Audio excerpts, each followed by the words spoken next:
First of all, it's a pleasure to be here with all of you. It seems like just yesterday, like I was just in your spot, coming to different group meetings and talking to people about my interests and my passions. And first, I want you to know that you guys are in really good hands at Whittier College. Some of you are freshmen, some are older. You might already know that. I think the school really provides lots of opportunity for you guys to basically become whoever it is that you want to be. The opportunity's there. It's just up for you guys to recognize it and take advantage of it. So my story is, it's funny because I'm coming to represent like the arts and film department, but I graduated with a degree in political science. The reason why I did poli-sci is just because I was passionate about it, I enjoyed it, I found it really interesting, and I was driven to study it.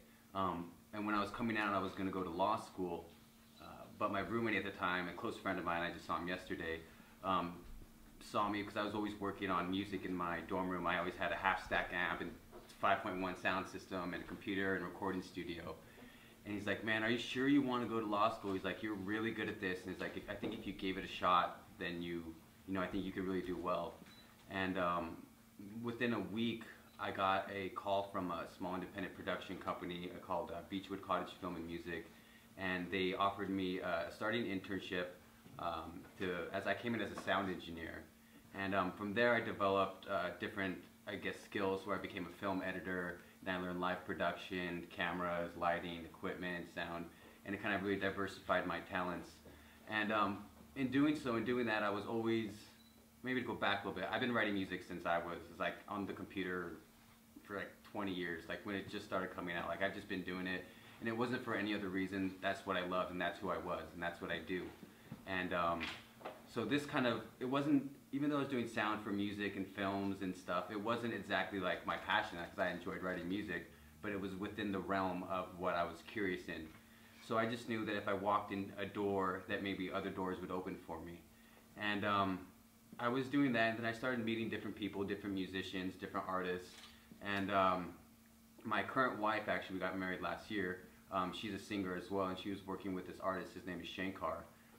He scored like The Passion of Christ, Last Temptation of Christ. He does the show Heroes.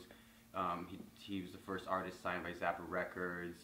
Just a huge, huge name. And he introduced me to Jonathan Davis, who's the lead singer of the band Korn. It might be a little different generation than you guys, but they're a heavy metal rock band. And they're not as popular as they used to be. They were Grammy Award winning, but as far as for the rock genre, they're still one of the top 5 selling bands in the world. We do a lot of international tours. But essentially, he kind of introduced me, and I came in just as helping them out with sound engineering. And so I started touring with them, helping them with sound on the tour bus. We had a full recording studio. And I did one tour with them, and I did it for free because I just wanted to get out there. You know, I got a free trip to travel the world, and I got out there. And one day we were in South America, and the opening band had canceled. So I'm like, I had this idea in my head of, you know what, I'm gonna get myself in there. I'm gonna be the opening guy tomorrow. So we're at some place in Ecuador, and they had this whole club upstairs that was all shut down. I'm like, okay, I'm gonna make a party up here, and I'm gonna rock it, and they're gonna ask me to come do it. So I went upstairs, I turned on all the lights, I asked, because like, we took like 30 rooms, like we kind of took over the hotel because we have a big crew. And so they kind of treat us really nice, so I took over the whole thing, had the whole lights go on, and then I started DJing, and then basically everybody started coming up slowly. And then the guitar player, Monkey's like, hey man, we don't have an opener tomorrow. You should come DJ. And I'm like, boom, money. So the next day, I was opening up in Argentina, Buenos Aires, for like 15,000 people, my first show. And I didn't have my gear with me. All I had was my laptop and a MIDI controller. You know, I was like naked up there. And I'm like, I don't care, I'm gonna take this chance, and I'm gonna do my best. And to be honest, it started off really rough. Like, my first song was great, and then I started transitioning, and I didn't understand the crowd. Like, I tried going with incorporating newer things, but they have a certain mentality. And then slowly from there, I learned, like, in that 5 minutes, more than I think I might have learned through the rest. Like, the first moment you get thrown in with the Sharks is like, you learn so much. But through that, next thing happened is it went so well that they started booking me more and more, and the next thing you know, I've done 3 world tours with them, opening up. And that's been an amazing opportunity, connecting with so many celebrities and traveling the world. I've been to over 50 different countries and performed in over 50 different countries, 5 different continents, been in every single state, performed in every state. Trying to wrap it up quick. Ultimately, it's okay, you guys know enough about me, but about you guys, I'm really happy to maybe help you guys. If you guys have any questions, I mean, not right now, but later on. But yeah, I think you guys really have a lot of opportunity in your hands. It's just up to you guys to really go out there and get it. But if there's anything I can help later on, please let me know. That's it. I think, well, first of all, thanks for having me. It's definitely interesting to be on this side of the Whittier divide, especially up here with Chris. I think the last time we were sitting side by side, we were doing a presentation together for McBride's class. Yeah. So I think, considering I am an art major, it really speaks to Whittier's ability to kind of cultivate students to become well-rounded, because I came out of college with a degree in art, drawing, and painting, and then I got into the film and the technology space, which is completely 100% different, but just the well-rounded person that I think Whittier helped me become really enabled that to happen. So as far as my background goes, I graduated in 2007, art major, religious studies minor. I lived here I hated walking up the hill, so I lived here, Stauffer and Ball. After I graduated from Whittier, I taught at Aspect for about a year, and while I was kind of doing some extra work as an actor, doing auditioning, I kind of spun that into screenwriting, and I was writing everything from web series to short films to features, TV, everything in between. I was able to get my hands my script into a few good hands, which was actually fortunate because I was writing them in Word. I had no idea about any kind of final draft or what that was. I was just like writing, like it was an essay. And I was able to get those into a few good hands, started working with some production companies at Paramount, and executive producing the projects that I was writing, which were all like straight to DVD, low to medium budget, horror thriller type of features. Stuff that sells overseas. Sells here too. It does. Mine weren't that good though. Doesn't matter, it still sells. Straight to Netflix. Gotta love Netflix. It was during that process that I really realized that there were way too many, in this age of everybody has one of these in their pocket, everybody can make a film, and so I started realizing that there were far too many filmmakers out there, too many good quality projects that really weren't being monetized at all, and they weren't being seen. They were trying to fit through the studio eye of the needle, and studios make 150 films a year. There are about 50,000 films made a year, so a lot of films aren't going anywhere. They're just being turned into DVDs and used as coasters at people's houses. It doesn't do any good. So I decided I wanted to come up with an alternative and essentially create my own studio for the 99%, if you will. And we called it Film Break. We launched it last year, and essentially what it is it's an open platform. It's free to use, and it allows filmmakers to be able to put their projects up onto Film Break and begin to build out their audience and engage their audience throughout the filmmaking process. So you can put up an idea, say in pre-production, just a log line, what you're working on, a poster, whatever you might have, and then, using Facebook, using Twitter, begin to find that audience, find where your audience is, and then work with them. So giving regular updates, doing a new video, doing live stream Q&As, blog posts, Instagram, whatever you might be working with, whatever type of technology you might have. So as you go through the process, you continue to build out your audience, and then when you're done, we can do one of two things. Number one, we have all of the data about your audience that you've built out. We can tell you, their education, their age, their genders, their locations, where around the world they are, what their likes, what their dislikes are, all the kind of information that's really valuable to marketers. And we can also help connect you with distribution outlets. So we can get your project, if it meets our standards, to Netflix, to Time Warner, to a DirecTV, all digital and VOD outlets, so that theoretically you can make some revenue. I kind of got into this world just winging it to the most part. I was lucky enough to meet some good partners, and early on we were connected to the top executives at Apple who believed in what we were doing and came on board with us and invested in our company. And also we've had a lot of fantastic guidance from the Facebook execs telling us how to grow grow our user base and really work directly with Facebook to be able to have access to this kind of information. So, I've been very fortunate to be able to succeed up to a certain point in this industry that I really took no classes at. And I thank Whittier for kind of being able to pull that out of me, at the very least, whether it be, if not direct education, but direct inspiration for me to be able to achieve what I am doing, which I love doing. And that's my story.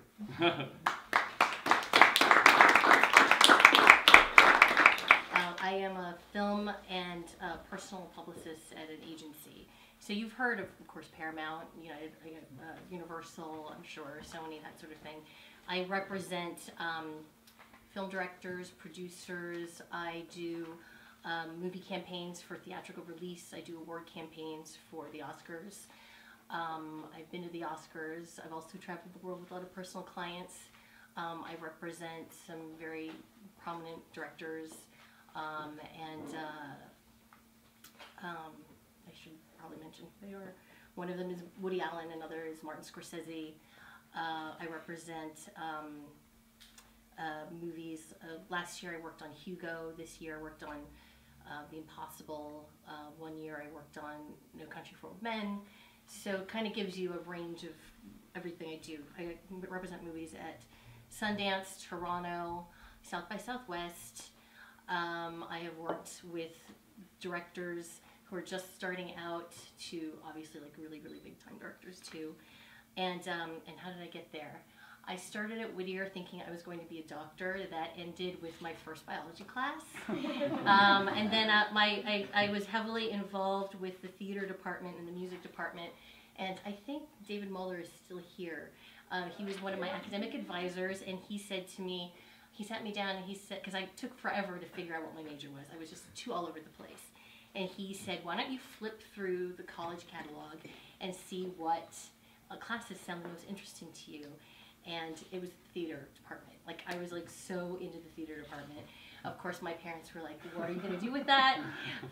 So I compromised. I got essentially a double major in business and theater, and I did it through the Whittier Scholars Program, which was really fantastic because I had a lot of guidance to try to shape my, sporadic nature. And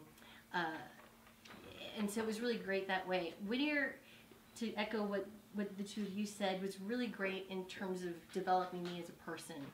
But the thing about a career in arts or entertainment is no one is going to hand it to you. If you want it, you need to go for it. If you want it, you need to grab onto it. And a lot of people are going to tell you no. A lot of people are going to say, what are you going to do with that? Like, so many people are trying to do what you're doing. Whether it's on the performing side or even the business side, which I'm in the marketing type of job. And it's true because so many people want to do this.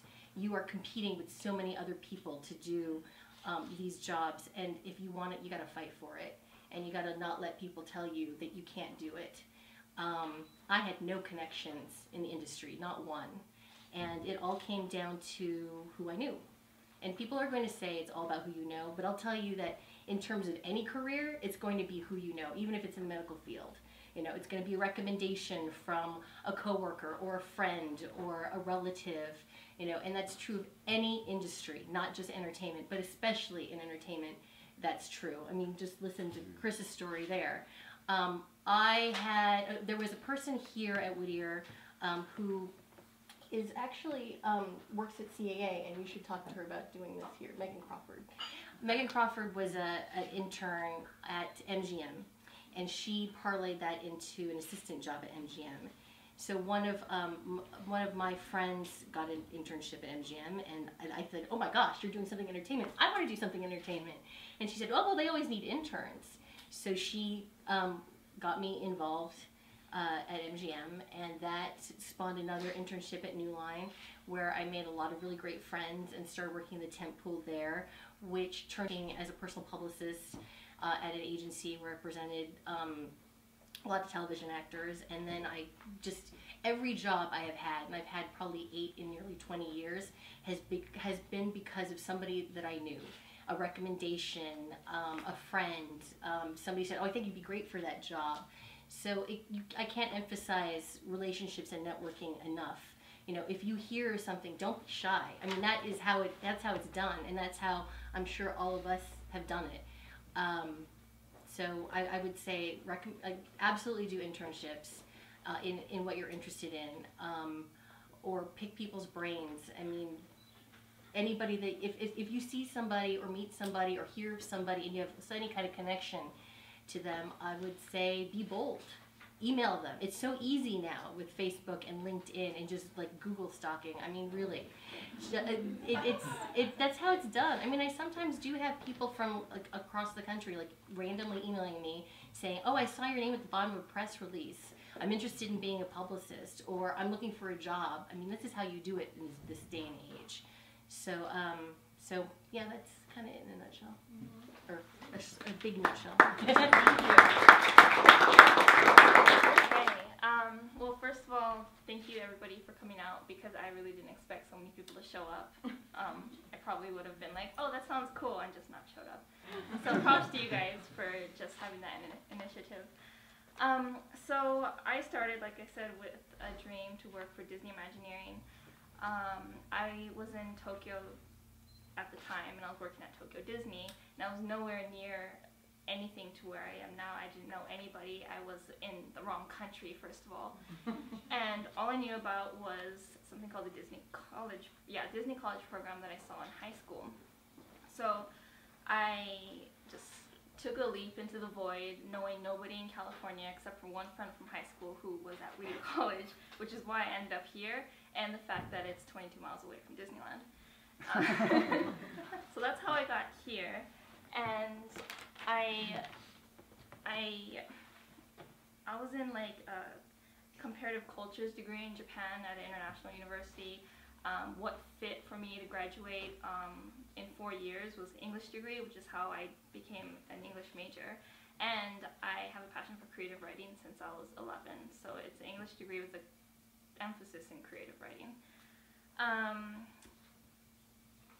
I worked at Disneyland for a year and learned about a project called the Imaginations competition that Imagineering has. Has anybody heard about that? Okay. Yeah. It's basically you come up with any idea that you want, put together a package, send it to Imagineering, and if they like you, they'll bring you in. You do a presentation there, and you get an internship. Sounds amazing, and I applied about 3 times over 3 years, and I didn't get it. The first time I was at Whittier College, and I did it with a friend that I met in art class, and when I didn't get into that, it was my first kind of feeling of failure, and I realized in that moment that I needed to do more in the area of developing my skill. And although I loved writing and I wanted to work for Imagineering as a writer, I felt like I needed a broader range of things to offer them. So a month before graduation, I applied to the Art Institute because I knew about it in high school, when my dad told me that he wasn't going to pay for an art degree. So I went in and got the loans myself, which was the best and worst thing I've ever done in my life. Because they're 100% under loans, and I was able to transfer about half the credits from Whittier into the Art Institute, so I only spent about 2.5 years there. And from the Art Institute, I developed connections. Some of the instructors were, well, they're all professionals in the industry. Some of them had worked for Disney, somebody, Imagineering, theater, like all sorts of places. I was basically going to school without doing anything in the industry for 2 years until my quarter of graduation, when I needed to do an internship, and I was scrambling to find something just to graduate, and something came up for a PA on a feature film that just so happened to be filming in Whittier at the Juvenile Delinquent Center down the street. And it was called Decoding Annie Parker, and it turned out to be a film that was flipping, which means small projects are just non-union projects, and union projects are what are all the blockbuster movies that you see in theater are from union projects. And basically what that basically meant was that there are a lot of people, like people with big names in the TV and film industry working on that film. So I was working for free, and I felt like this was my break in getting to know people and getting my name out there. And the prop master really saw that I was doing everything I could. I had skills in graphic design, prop making, because I did anything under the sun for them. And he actually last August brought me on to Community that was being filmed at Paramount Studios. And I actually didn't know what that show was because I didn't know the TV at the time. Good show. Yeah, it was a lot of fun. Another really great opportunity I had was an instructor gave me a scholarship to join the Themed Entertainment Association, the TEA, and that really opened up this golden gate to all the design professionals in the world of themed entertainment, which is where Disney Imagineering is. And the event was called the THEA Awards, which happens in April, so this coming April. If you guys are interested in that, just come to me and I'll give you more information about it. Because I collected about a stack of business cards like that high, and I just met so many people, and they have mixers every month, so you can go and talk to design professionals. Now what I did was, of all these stacks of cards, I started emailing people after I graduated, saying, actually requesting them, or inviting them to lunch with me, or have tea, or early dinner or something, just to talk to them in casual conversation, and just to get to know them as people and pick their brain about what they do. And every single one of them replied, and they accepted my request, and I got to know them. And some of them have been like senior VPs at Imagineering. I became friends with somebody who works in the Tokyo Disney portfolio at Imagineering. And through that connection, I recently sent an email to somebody that I met at the THEA Awards, who was a senior VP of something at Imagineering, telling them that I really want to take my career to the next level. I want to get into concept design, which is more storytelling within the design world. And my portfolio basically consists of model making and digital model making and graphic design, and I want to do concept design. So he actually responded, and he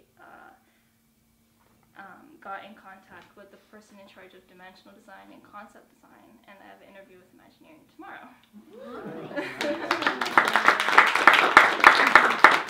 Hey guys, yeah, thanks again for coming out. This is awesome, so honored to be here, so thanks. So I originally was a huge theater kid in high school. I wanted to be an actor, that was my thing. So I went to Cal State LA for my first 2 years of college with a major in theater and film. My first real kind of work experience in the industry was the month before I started college. I was like, I want an internship. Like, I really want an internship. So I started working for Fontana Distribution. They're now called Fontana Ingrooves, and they're the independent music side to Universal Music Group. So it was an amazing internship. I had the best time. After a couple months there, they hired me on part-time as their college marketing rep for Los Angeles. And then we were distribution, so that basically translates to selling the physical copies of CDs. And it was 2008, and no one really bought CDs anymore. So the Fontana actually cut their college marketing program, and me and a couple other people in the program, we were actually upstream to Universal Music Group. So I was the college marketing person for Universal for about 4 years, all 4 years of college, and it was the best job I ever had. I got to work with like Fall Out Boy and Lady Gaga and Kanye West, and all very exciting artists, because everyone loves Lady Gaga. That was kind of sarcastic, I don't know why. But I did that, and I really feel that I saw the value of the internship my first quarter of school, because I was like, I can pay for rent, I can pay for school with this part-time job that I received out of an internship. So I made it my top priority to get an internship every semester of college. So I succeeded in that, and that is honestly one of the best things you can do while you're in school. A lot of people are like, hey, you know what, I'm gonna go here, focus, go to school, learn everything, and then leave, and then I'm gonna automatically get a job. It's really, really tough right now to do that.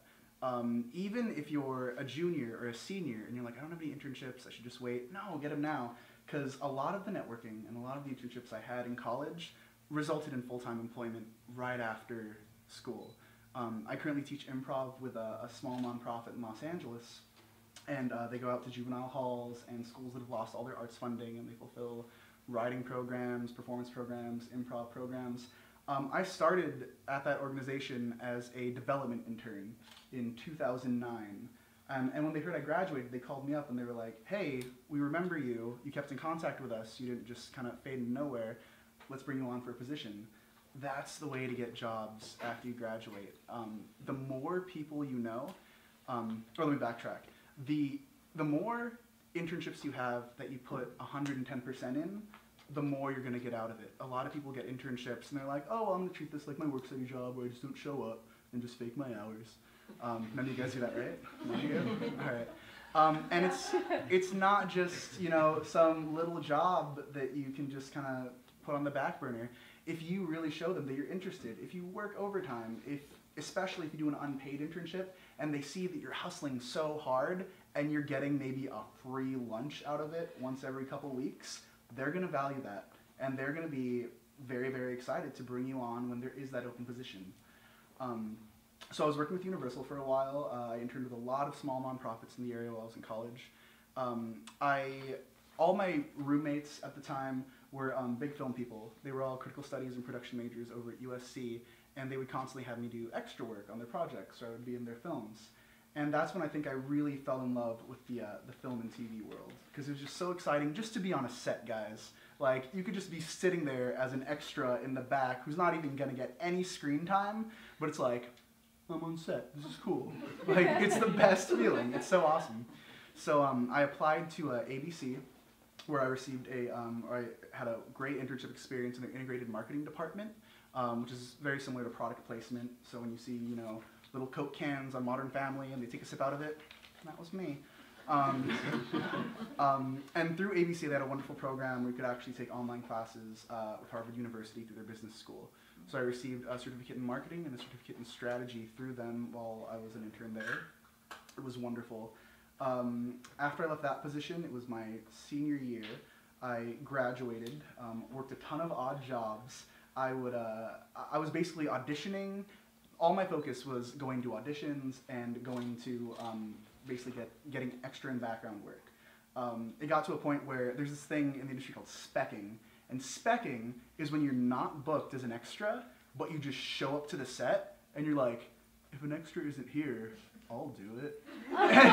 And it's so sad because there'll be like 50 people there just waiting to be an extra, and you could wait there for like 8 hours. They're like, oh, we have other extras, leave. And what? No, stop it. So I was doing that during the day, and I started doing stand-up at night. And I think I really found where I wanted my career to go when I discovered stand-up comedy. I was in a couple improv teams with a couple local theaters, and a lot of improvisers are comics. So I just kind of started hanging out with them. They're like, oh, come out and do a show. Started doing shows. And next thing I know, you know, I was doing like 3-4 sets a night every day of the week just because I loved it so much and it was so exciting. And the wonderful thing about the stand-up community is everyone who's a stand-up is a writer, they are a producer, they are an actor. It's a really wonderful community to network and help people out, and they'll help you out. It also just totally goes back to the networking aspect of what I said earlier. You know, if you hustle every night and they see you're doing a great job and you're killing it, then if they're looking for someone, they're going to find you. If they also know you're a writer and they're pitching some pilot and they want some edits, they're going to look at you. So since then, I've just been pretty much doing comedy full-time, a couple odd jobs here and there. I have a show tonight at Sage, if you guys want to check it out. So I'm doing that. Some additional stuff is I also, I was writing for a web series called The Weekly Rewind through ISA TV. ISA TV is the production company of the Far East Movement, if you guys are familiar with that musical group.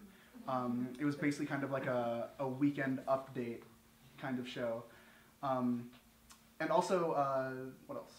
Kind of going back to just hustling and doing everything you can, I just wrote a pilot for a show that's potentially getting pitched and picked up because we have a lot of money behind it, and it's awesome. But the way I got that is I was an extra on set, and I was just asking the director, the producers, the DP, everyone in charge, like, do you guys need anything? I know I'm an extra, but I can help out here and there. And they were like, oh yeah, for sure. And they asked me to be an extra again. And then it just kind of formed into this really great relationship. The executive producer of that project was like, hey, I want you to come and be on this show that I'll be doing. Great. After I was kind of talking about that, he was like, you know what? I really enjoy the material you're coming up with. Do you want to be a writer for it? And it was literally, I started as an extra, just trying to get in their face, and it turned into a potential TV writing gig, which is, that's how things work, you know? You never know who's gonna help you out 5 years down the line, 10 years down the line, 15 years down the line, because if they see something in you, they will grasp onto it if they can use you. So yeah, so I'm doing that, and come to my show at Sage tonight. What time? It's at 8 p.m., but I'm going on late. So yeah. Okay, good. Wonderful. Could you each just share a little bit about how you think the liberal arts here at Whittier College helped prepare you to be as versatile as I think we see as a kind of a unifying theme for all of your career paths? Could you just... Well, first off, I know this is kind of strange, but my last 3 years of Whittier College, I never had an advisor. And I don't know exactly how that worked out, but I always picked my own classes and created my own schedule based on what my interest was. So I know I had my requirements. I had to do, you know, the English, the cultural studies. I did all those, but anytime I had a chance, I would create my own schedule, basically taking courses that I really wanted to take. And I think Whittier allows you kind of to be able to create an education for yourself that you guys want to walk away with. And I think no matter what you do, whatever it is you want to do, you need to be passionate about what you do and really believe in what you're doing. Otherwise, you guys are doing the wrong thing. If you're not loving what you do and you're not enjoying it, and you're not passionate about it, you're doing the, you know, something's missing. You'll never find happiness that way. You know, some of you guys might think if you get a career, you know, making $100,000, you'll be happy. You know, that stuff doesn't happen. You know, it'll be happy for a day, you'll be cool, but then you'll be back to the same old thing. Well, my job sucks. You know, you come home from work late, you have no time for your life. And I think Whittier really prepares you to balance your life, you know, with your priorities, whatever it is you care about, whether it's your friends, your family, your work, your business, your leisure time. You know, it's like, it's all a big balance, and it's up to you guys to create this balance, because there's not one thing in particular that's gonna make you or break you. You know, it's a collection of all of them, and I think Whittier really prepares you to be able to address all these things and balance them correctly. I would say that Whittier does a very good job of kind of putting you into positions that don't allow you to be 100% comfortable all the time. You know, whether that be taking classes that going in you might not feel you completely excel at, or, you know, if you have stage fright, doing presentations regularly or debates or whatever it might be. You know, I'm not a science person at all, but every now and then I'll be having a conversation with people, and we'll just be rapping about, you know, amino acids or whatever, and I'm thinking, how do I even know about this? And it all comes back to Whittier, just giving you a little bit of that well-rounded understanding of subjects that you might not care about. I don't know if amino acids are going to play big in my career in the long run, but that kind of information is really important to have, and you never know where, you know, having conversations like that can, and sounding intelligent about them, can take you. I can only speak for myself personally, because like I said, my parents were very much, the whole purpose of going to college was to get a degree so I could make money. Okay, so that was my perspective coming into school. And Whittier and its teachers were really great about showing that if you have a passion for something, you can succeed in it. Whether, I mean, it's funny because I came to an event 10 years past and it was to honor a teacher that was retiring, and I marveled over how the teachers still looked the same age, like they hadn't aged. They like aside from their hair getting maybe whiter, like their faces were still young, and I think that had to do with how much they love the subjects that they teach, and I think that really says something about living. I'll tell you that anytime I've ever taken a job where I did it for the money, I was miserable. Like I hated it. You know, either the projects were terrible or the people were terrible. I mean, it is such the wrong reason to ever do anything in your life for the money. If you love something, do that, because the money is gonna find you. You know, my parents, like up until I moved out, because I had to live at home to do my job, because you know when you first start out you make nothing. I had to commute, and they kept telling me, like, you know, it's not too late to, you know, it's not too late to be a physical therapist, you know. And then when that kind of passed by, like, you know, it's not too late to, you know, run a medical office. Like it just kept going lower and lower as I got older and older. But as soon as I stopped asking them for money, and I was making money on my own, that's like, you know, that, I mean, I gotta tell you, like, I never thought that, I never went into it thinking it was going to be lucrative. I just knew that there was really nothing else I was really all that interested in except doing something with the movies, like anything with the movies. Like it didn't really matter what it was as long as I was involved. And I think Whittier really taught me that. Like, you're surrounded by people who love what they do, and they're making money doing it. You know, that is an example. If that's modeling for you, you know, if you're paying for that here at Whittier, I think that's such a great lesson to learn, and I think it's a life lesson. So that's pretty much my stance on that.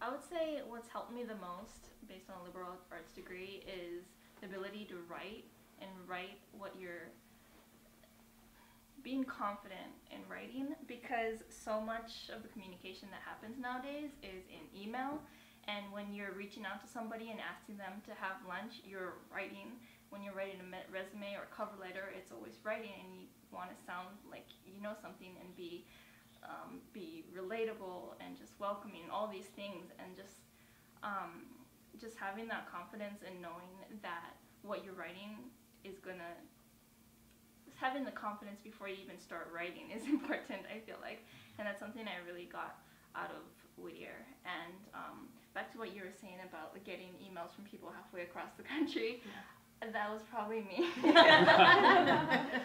Because I actually started hunting people down on LinkedIn. Like if they had a job title that was something that I wanted, I would friend them, network them, and then send them a LinkedIn message or email inviting them to lunch. So it was all communication through writing, and Whittier's really strong in that. I think I have a really kind of different perspective because I was a transfer student, and I don't think you guys understand how amazing the community and the network is of Whittier College. Like, not that you guys don't, that sounded like douchey, I'm sorry. No, like it's one of those things where if you start as a freshman, you're like, wow, you know, I have my advisor, they're really looking out for me, they're really helping me guide my path. Where when I was at a previous college, it was like, you are just a number. Like, oh, you didn't get your class? Oh, well, another 2 years of school. Whittier just has an amazing community, and they really look out for you and really try to help you in your future, which is one of the most rare, beautiful things right now in academia. Because colleges are kind of a business, and with the budget crisis and everything, it's really hard to give that attention and that focus to each student. But they do a stellar job here at Whittier. Also, through the Whittier Scholars Program, any Whittier Scholars here? Make some noise. Woo!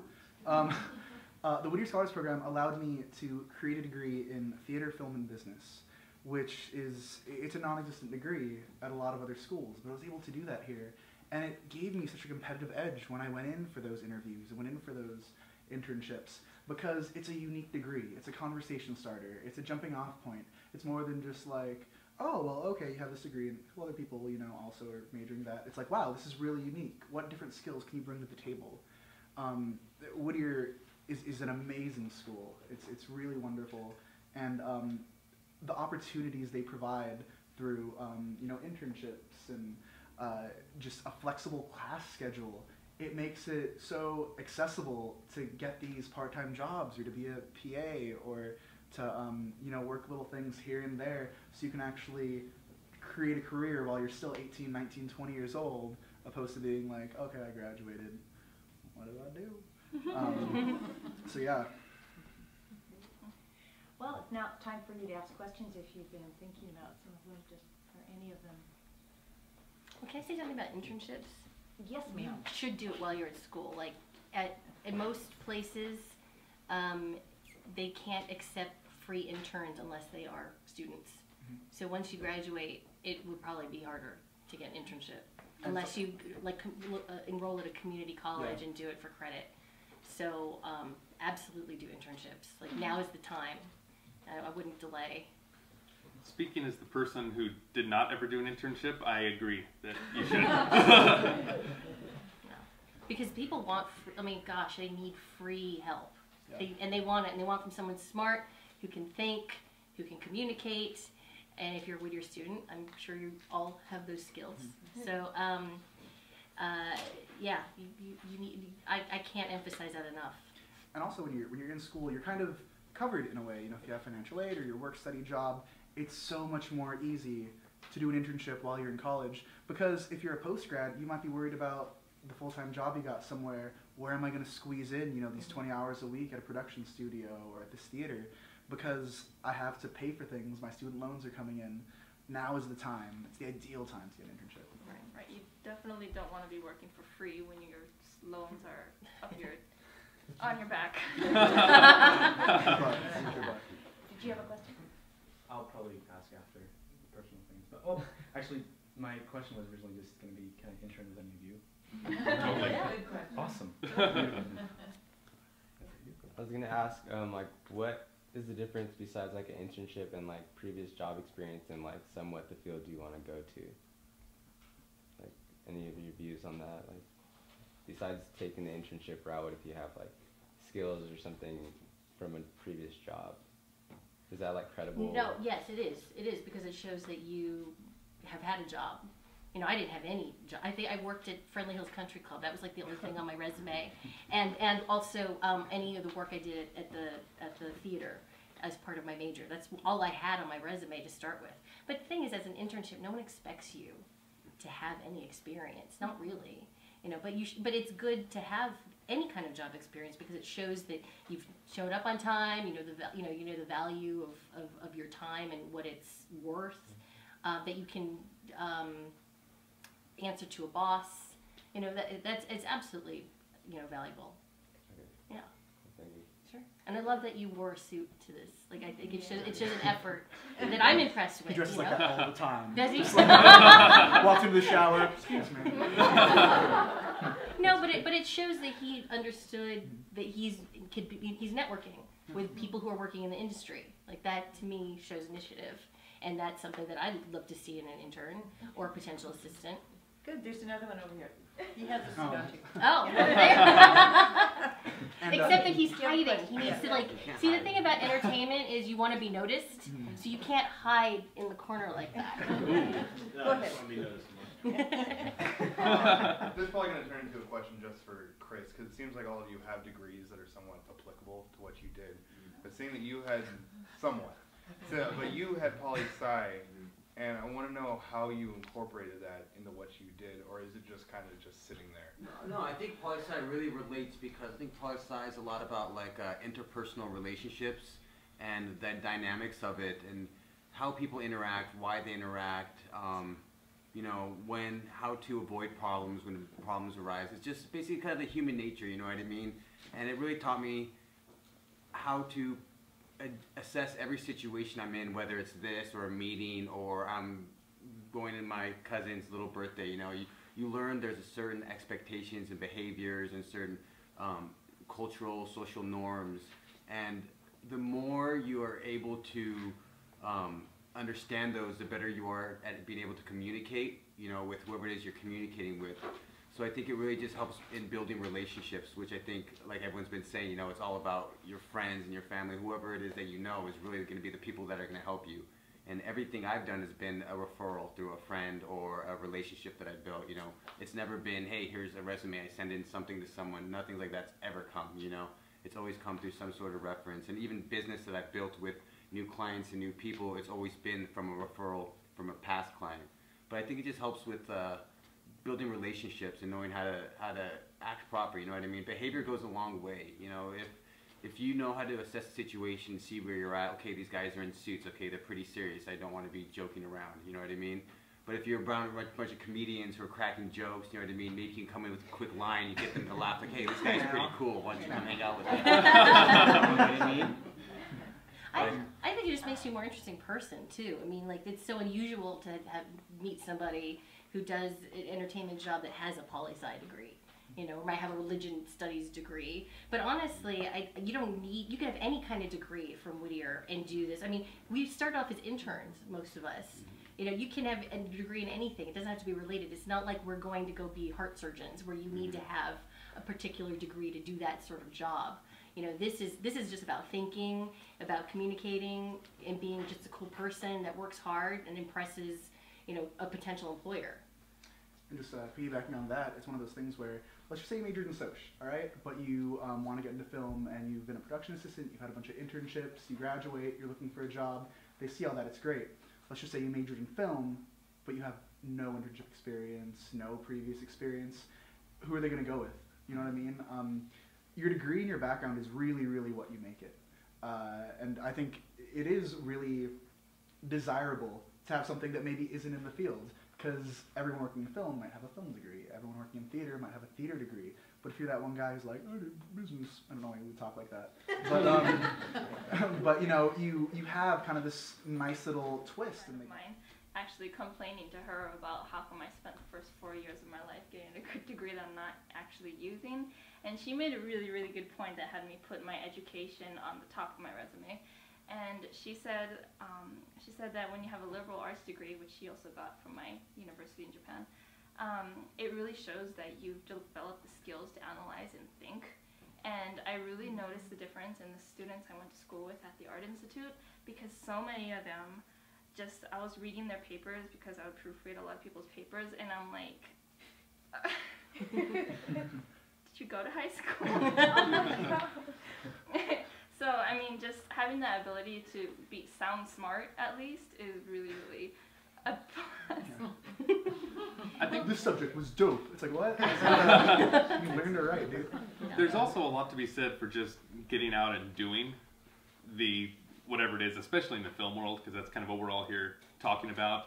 You know, I know people that have gone through, you know, film schools, graduate programs in film, and all of this, and they come out knowing a lot about film, but eventually they end up getting in the industry as well. And you know, when you have two people who are going after the same job, coming back to who you know, generally, especially in the film world, most people are going to go with the person that has been in the industry, who knows everybody, over the person who might have, you know, might have gone to school for 2 more years for film, but it's just getting into the actual workforce. So you have to kind of find that balance in terms of, yes, you know, understanding all you can about your industry, but also getting out there and getting some practical experience and shaking hands and buying lunches and doing emails and that is getting your hands dirty. Much more valuable. I mean, anybody who comes to me and says they got a master's degree in communications, I want to say, why didn't you save your money? I mean, what a waste. No, I'm serious, because, it took me a long time to pay off my Whittier College loans, you know? Because it's about getting the practical experience. Unless, I can't think of a reason why you would need an advanced degree to do anything in entertainment. True. Especially in TV and film, like, you don't need to go to school for TV and film. You can just jump in, start working for free, show up as an extra, just PA, whatever, and you can make it through that. A lot of people go to grad school to make connections and contacts, which is great because, you know, you are on the same sets with the same groups and the same, you know, people. We can do that as like a PA or an extra, or just be like, hey, you know, can I buy you coffee and pick your brain, Mr. Producer? that's way more effective and way cheaper than, you know, an extra 3 years of an MFA. Absolutely. So, Depends on where you're getting the coffee. yeah, exactly.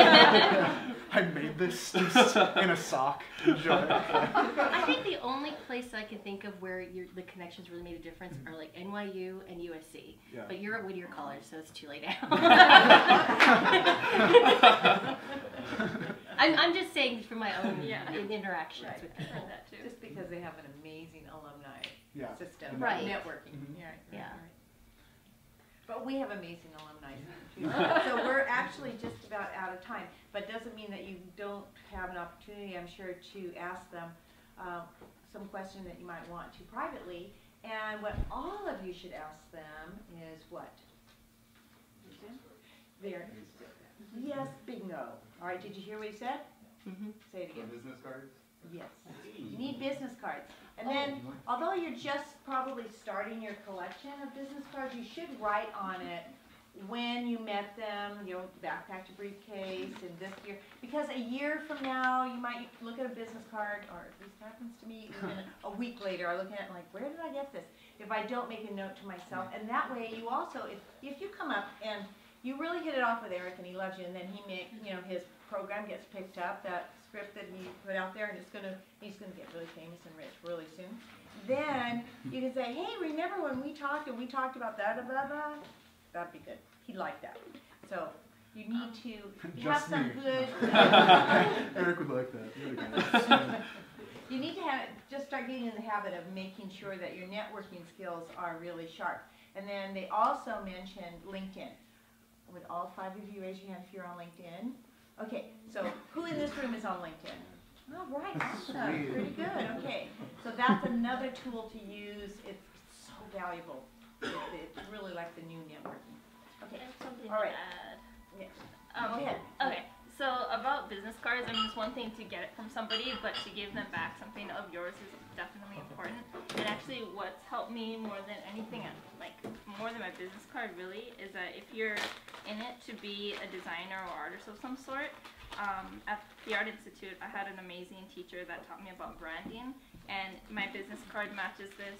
I have a picture on the front and everything, the things that I do on the back, and I give this a lot of times instead of my business card because I have the same information on it, and it shows them like off the bat like what you do. And Little portfolio. Like, yeah, yeah. really. Cool guys. Awesome. Awesome. Thank you.